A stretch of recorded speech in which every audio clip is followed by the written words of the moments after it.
Adorama TV presents Digital Photography One-on-One, where we answer your questions. Here's your host, Mark Wallace.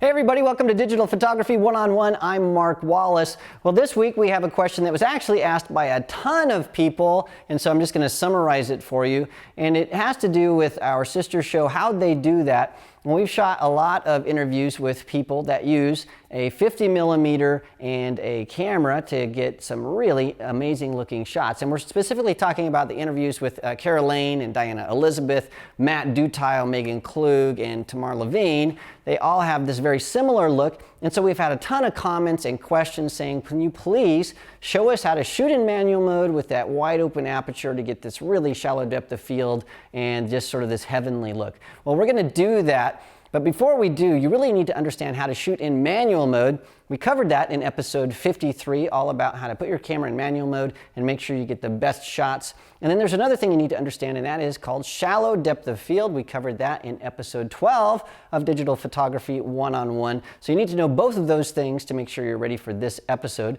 But once you know that, what we're going to do now is we're going to go on location with a model and show you how you can use a 50mm to get some phenomenal looking shots. So let's head out and I'll show you how it's done.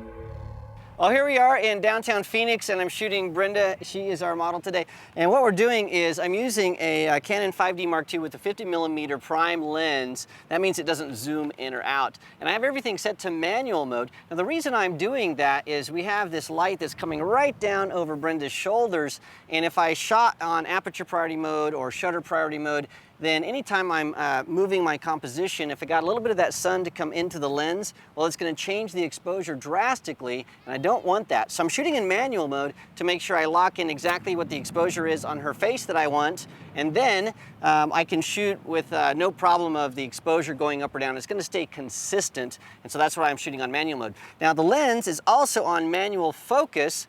The reason for that is with all this glare coming in, it lowers the contrast, and my autofocus system is going to have a really hard time focusing, so it's a lot easier to set the lens on manual focus, and then when I'm shooting Brenda, I can just make sure I'm focused really sharply by just using my eyeballs to do that. Now, the other thing that we have to consider when we're shooting with really strong sunlight coming to the back of a model or a person like this, what's going to happen is, well, her face is going to fall into darkness because the light is coming from the back.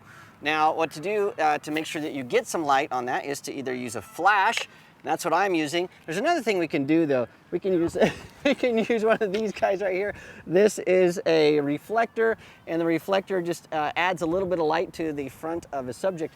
The difference though is the flash is a lot more controllable. We can control how much of that flash is coming into our model's face. We can lighten it up and dim it, and it's really consistent. The reflector is a little bit more difficult to control because depending on how you're holding it, you're getting more or less light. And the other thing is the reflector has a constant reflection of light onto a subject's face. And that is really going to make them squint. We were doing this earlier, and sometimes your subject will actually start having your eyes water because the sunlight reflecting off of a silver reflector like this is just a little bit too bright. So what we're going to do instead is we're going to use our flash, and that will allow us to control that. So again, I have my camera set in manual mode. I'm actually shooting at an ISO of 100. I've opened my aperture wide up to give us really shallow depth of field. So I'm shooting at 1.4, and I've metered this at 64/100th of a second, so my shutter is really, really fast. Now that means that my camera, my flash, has to have something changed or it won't work at that really fast shutter speed. And so to do that, I need to set my flash on high-speed sync, or if you're shooting with a Nikon, it's FP sync. And once you have that all set up, then you can shoot away and you get some great shots. So we're going to shoot a little bit, and then I'll go through a refresher on all of those settings so that you have them locked in. So you ready to shoot some? Sure. All right, here we go. We're going to shoot. All right, look right at me. I'm focusing this. Beautiful, just like that.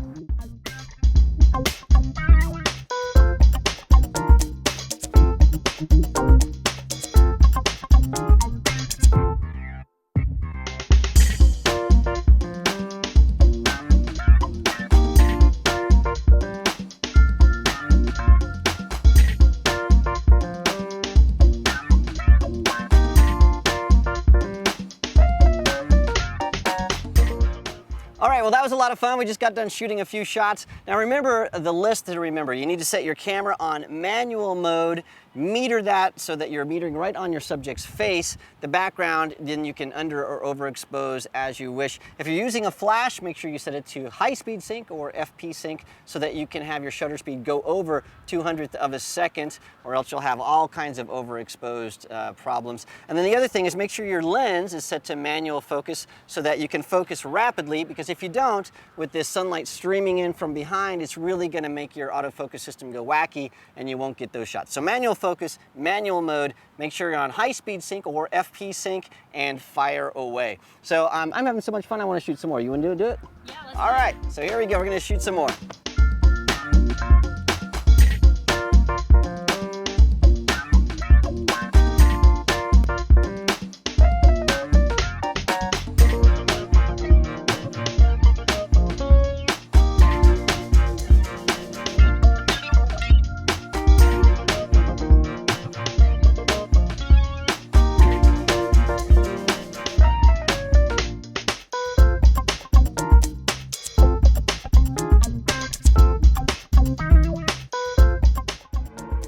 Well, there you have it. That's how we can use the 50mm lens to get some amazing looking shots, shallow depth of field, and that sort of heavenly look with light just surrounding your subject. I hope you found this episode useful. Well, remember, please leave your comments on our videos, or if you have questions, you can send those to me at askmark@adorama.com, and we might just use your question on our next show.